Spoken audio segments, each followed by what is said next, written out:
we will do some exercises.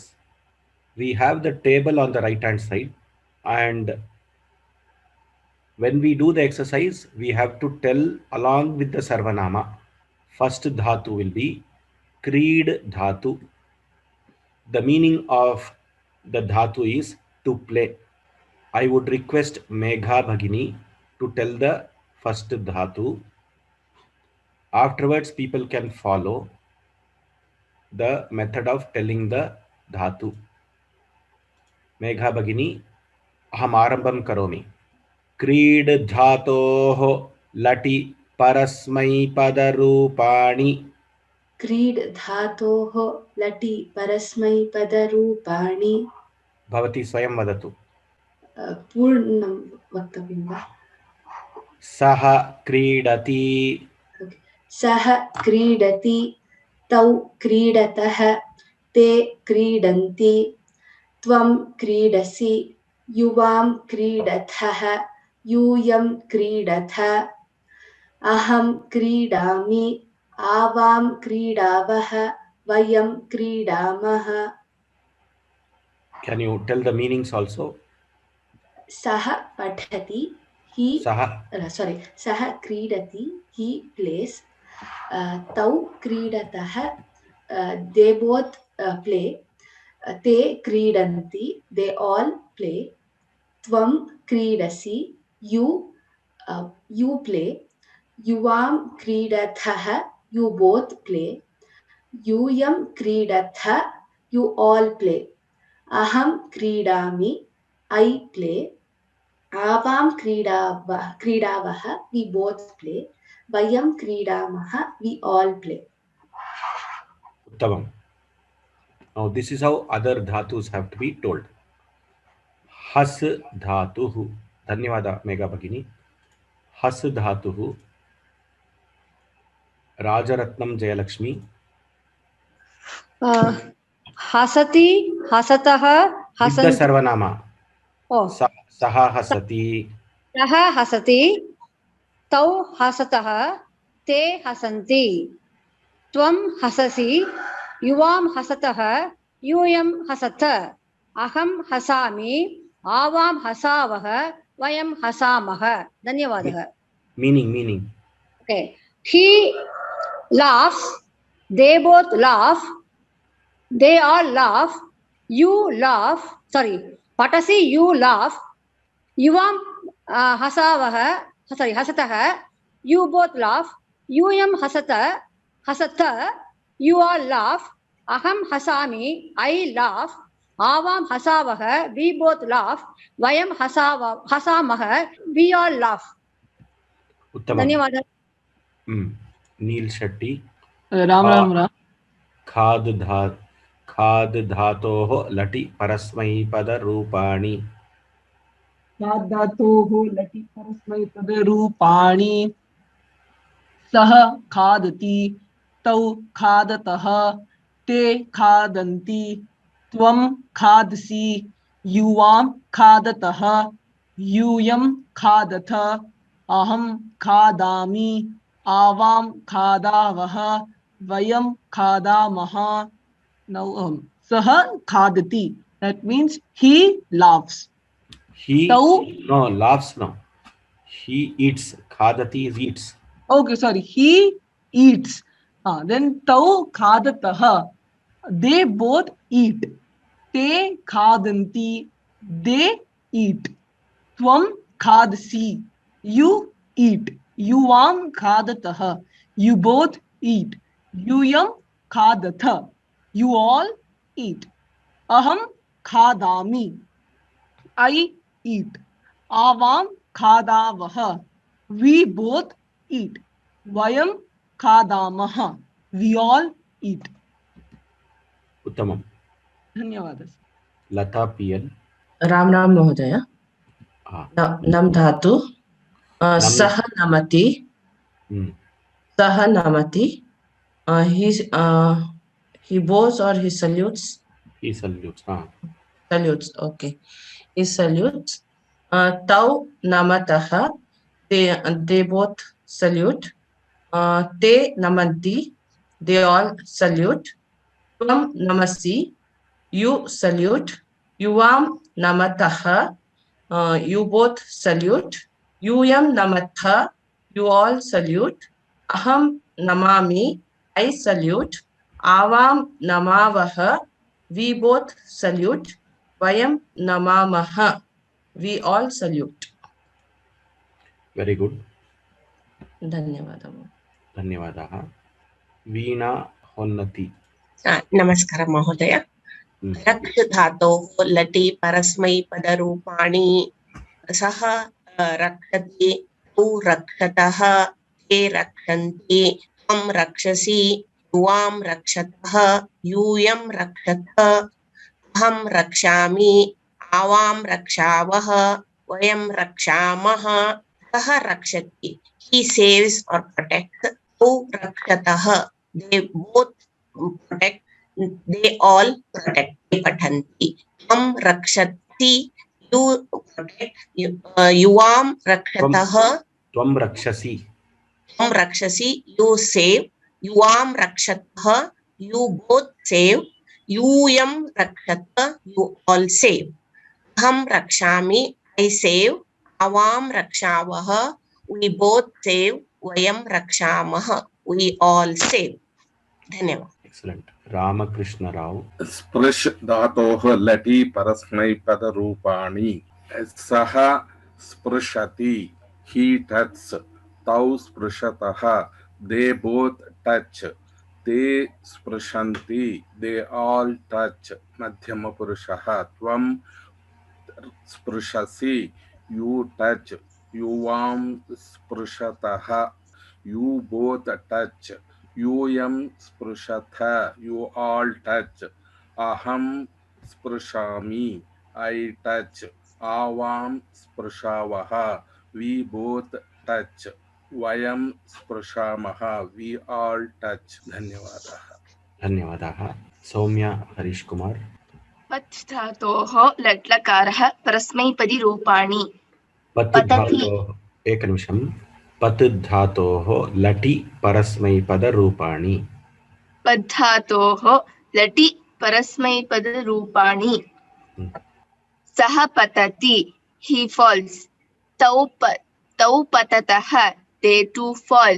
ते पतन्ति, they all fall.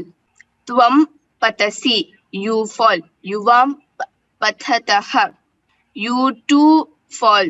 यूयं पतथ, you all fall. अहं पतामि, I fall. आवां पतावः, we two fall.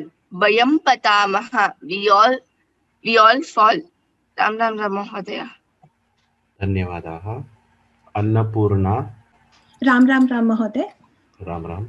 चल धातोः लटि परस्मैपदरूपाणि सा चलति, ते चलतः, ताः चलन्ति, त्वं चलसि, युवां चलथः, यूयं चलथ, अहं चलामि, आवां चलावः, वयं चलामः, सा चलति, she walks. She walks. They both walk. ताः चलन्ति, they all walk. त्वं चलसि, you walk. युवां चलथः, you both walk. यूयं चलथ, you all walk. अहं चलामि, I walk. आवां चलावः, we both walk. वयं चलामः, we all walk. धन्यवादः. धन्यवादाः. कल्याणी Mahesh. Nrit धातो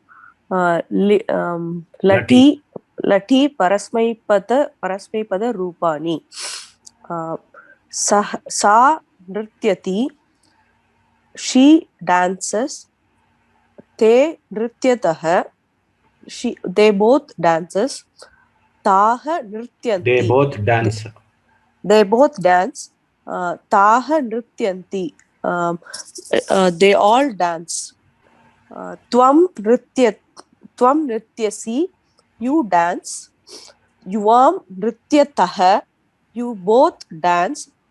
Yum nrityatha. You all dance. Aham nrityami. I dance. Avam nrityavaha. We both dance. Vayam nrityamaha. We all dance. Excellent. धन्यवादः महोदय. Usha Shri L. Ram Ram Ram महोदय. विश् धातोः लटि परस्मैपदी रूपाणि परस्मैपदरूपाणि. परस्मैपदरूपाणि विश् विशति सः विशति ते विशतः ताः विशन्ति. If you tell saha, take a nimisham. Saha, if you tell, you have to tell tau and te. Oh, okay, Mahoday. If you tell sa te taha. Saha vishati, tau vishatah, te vishanti, tvam vishasi, yuvam vishatah, yuyam vishatha, aham vishami, avam vishavah, vayam vishamah, saha vishati, he enters, tau vishati, vishatah, they both enter, vishanti, they all enter, tvam vishasi, you enter, yuvam vishatah, you both enter, yuyam vishatha, you all enter, aham vishati, I enter, Aham vishami. aham vishami, I enter, avam vishatha, we both enter, yuyam Vayam vishamaha, we all enter. Dhanyavada. Dhanyavadaha. Now, for da you have 2 or 3 dhatus. We will take the dhatu which has the form, I think, echati. Okay. So let me see. Pradnya. दा धातोः लटि परस्मैपदरूपाणि सः यच्छति तौ यच्छतः ते यच्छन्ति त्वं यच्छसि युवां यच्छथः यूयं यच्छथ अहं यच्छामि आवां यच्छावः वयं यच्छामः सः यच्छति he gives तौ यच्छतः they both give ते यच्छन्ति they all give त्वं यच्छसि you give युवां यच्छतः you both give यूयं यच्छथ you all give अहं यच्छामि I give आवां यच्छावः we both give वयं यच्छामः we all give. उत्तमम्. कुंदन महोदय. कुंदन महोदय. सः गच्छति तौ heading, you have to tell the heading. गम धातोः लटि परस्मैपदरूपाणि. गम धातोः लटि लट्लकारः परस्मैपदरूपाणि. Don't tell लट्लकार. गम धातोः लटि परस्मैपदरूपाणि. गम सः गच्छति गच्छता गच्छन्ति गच्छसि गच्छतः गच्छथा गच्छामि गच्छावः गच्छामः. उत्तमम्. Can you tell the meanings? He go, we both go, all will go. We all, no. Saha gacchati, he goes. He goes. They both Tau gacchati, they both goes. Tau gacchataha. Tau gacchataha. You should focus and concentrate. Telling. Tau gacchataha. Tau gacchataha. Let them both go. Let and all you should not use. They both go. That's all. They both go. They all lead. They all go. They all go. You go. I You will go. I will teach you. You tell. Okay. You go. Okay, sir. You go. You both go. You both go. You all go. You all go. I go. I go. We both go. We both go. We all go. We all go. धन्यवाद. Vinod Sharma. Yeah, what's the dhatu? You can tell only the Sanskritam because we have now practiced the meanings. दृश्य धातु लटि परस्मै पदे रूपाणि दृश्य पश्यति. दृश्य धातोः लटि परस्मै पद रूपाणि. So it's dhatoho, not dhatu. Because we are telling the forms of drish dhatu. Drish dhatoho is of drish dhatu. Lati refers to in lat lakara. Yeah, in the seventh case. So दृश्य धातोः लटि परस्मै पद रूपाणि दृश्य पश्यति पश्यति पश्यतः पश्यन्ति पश्यसि पश्यतः पश्यत् पश्यामि पश्याव पश्यामः. Pashyat you should not say. Pashyatha fully. पश्यथ पश्यथ, yeah. पश्यसि पश्यतः पश्यथ पश्यामि पश्यावः पश्यामः. धन्यवाद. Thank you. Srinivasan Iyer. पा धातोः लट् परस्मैपद रूपाणि. सः पिबति, he drinks. तौ पिबतः, they both drink. ते पठन्ति, ते पिबन्ति. they all drink. ते पिबन्ति. Sorry, ते पिबन्ति, they all drink. त्वं पिबसि, you drink. युवां पिबथः, you both drink. यूयं पिबथ, you all drink. अहं पिबामि, I drink. आवां पिबावः, we both drink. वयं पिबामः, we all drink. I just have in the Prathama Purusha. Can I also use the same thing for the Tat, Te, and Tani? Yes, sir. So it will be Tat Pibati. So it drinks. That's how I should understand it as. Yes. Te Pibataha. So how will I understand that as? They both drink. They both drink. Okay. They both drink. Tani Pibanti, they all drink. Dhanyavadah. Kevalam Sanskritam vadantu. Now you can only tell the Samskrita part. Kirtana Anil. सः तिष्ठति, तौ तिष्ठतः, ते तिष्ठन्ति, त्वं तिष्ठसि, युवां तिष्ठतः, यूयं तिष्ठथ, अहं तिष्ठामि, आवां तिष्ठावः, वयं तिष्ठामः. Dhanyavadah. Now this is a special dhatu which I will teach, and I would request Ishu to repeat. Ishu Siddha asti va?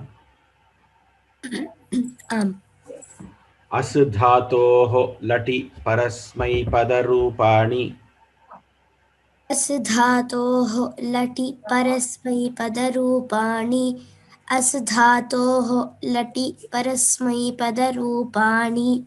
अस्ति स्तः सन्ति. अस्ति स्तः सन्ति. अस्ति स्तः सन्ति. असि स्थः स्थ. असि स्थः स्थ. असि स्थः स्थ. अस्मि स्वः स्मः. अस्मि स्वः स्मः. अस्मि स्वः स्मः. अर्थं वदति वा? सः अस्ति. He is there. He is. He is there. There इति न वक्तव्यं. He is. He is. They both are. They all are. You are. You both are. You all are. I am. We all are. We both are. We both are. We all are. Now this as dhatu, shru dhatu, these dhatus are belonging to ganas other than 1, 4, 6, 10. Hence their forms have to be learnt as special verbs. Now in the Dhatu Rupa Parichaya book, if you see, there will be given as Vishesha Dhatavaha. Their forms are not similar to 1, 4, 6, 10 dhatus or dhatus which belong to 1, 4, 6, 10 ganas.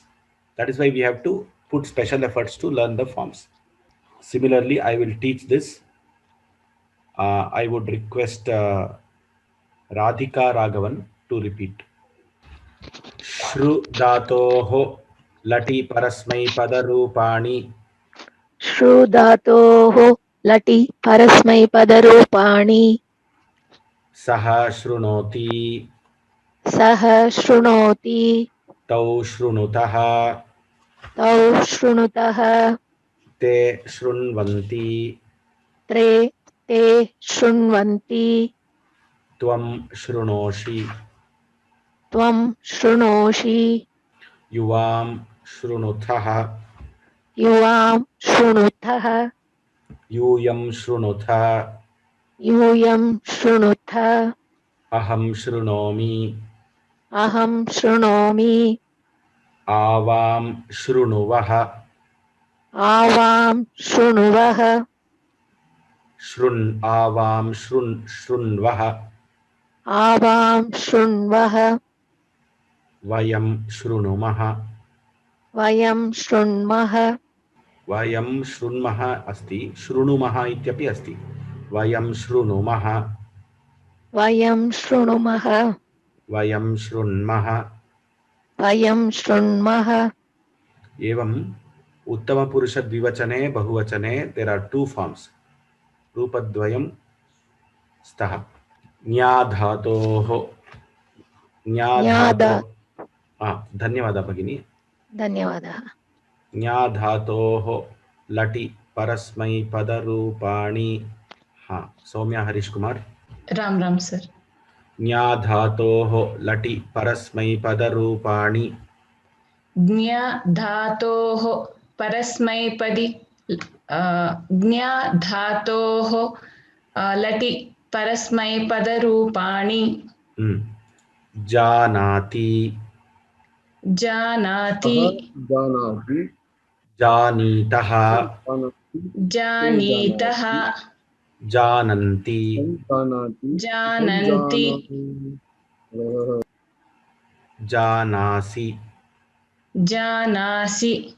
Janitha. जानीथः. Janitha. जानीथ. Janami. जानामि. Janivaha. जानीवः. Janimaha. जानीमः. Very good. धन्यवादाः. अमृत पटेल.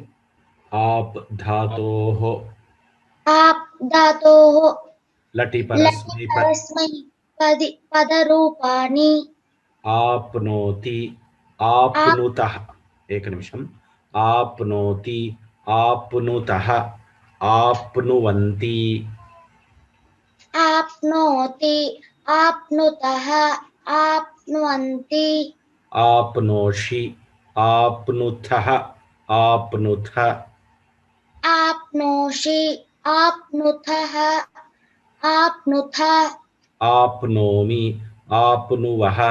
आपनुमः. आपनोमि. आपनुवः. आपनुमः. धन्यवादाः. हन् धातोः लटि परस्मैपदरूपाणि. रामबाबू महोदय. आं महोदय. हन् धातोः लटि परस्मैपदरूपाणि. हन् धातोः लटि धातु परस्मैपदरूपाणि. लटि धातु नास्ति. लटि परस्मैपदरूपाणि. लटि परस्मैपदरूपाणि. हन्ति. हन्ति. हतः. हतः. घ्नन्ति. घ्नन्ति. हंसि. हंसि. हथः. हतः हथ हत हन्मि हन्मि हन्वः हन्वः हन्मः हन्मः। धन्यवाद। धन्यवाद। तद्वै आदर्श। राम राम। राम राम। वाक्यं पठित्वा, so read these sentences slowly, clearly, and then you have to convert to bahuvachanam. Okay. अहं पठामि, वयं पठामः, अहं संस्कृतं पठामि, वयं संस्कृतं पठामः, अहं पठामि, वयं पठामः, अहं सदा संस्कृतं शुद्धं पठामि, वयं सदा संस्कृतं शुद्धं पठामः, अहं संस्कृतं कदापि अशुद्धं न पठामि, वयं संस्कृतं कदापि अशुद्धं न पठामः। Excellent. These exercises nirdishta rupani vadata. We will do one or two and then you can practice on your own. So, Devika Ravi. 3.3 refers to Uttama Purusha Bahuvachana. You have to tell the Uttama Purusha Bahuvachana of Bhu Dhatu. Bhavamah. Very good. Dhanyavadaha. Muralidhara. Ram Ram Ram. 2.2. That means Madhyama Purusha Dvivachana. Likatha. Madhyama Purusha Dvivachana. Likatha. Very good. Dhanyavada. Ravi Kiran Jha. Ravi Kiran Jana. Sir, which one? Pa Pibati 1.2. 1.2 Pibati. Pibataha. Very good. Next. Tishtati, tishtami. Astu. Dhanyavadaha. Siddhi Atul Nrit. Yes. Nrit. Nrit, can you tell the number please? 2.3, which is Madhyama Purusha Bahuvachana. Nrityatha. Very good. Excellent. Thank you. Ram Ram. Ram Ram. Ravi Kumar Peri. I will ask you later. Okay. Now, this is how we have learnt the Latlakara Parasmai Padi forms.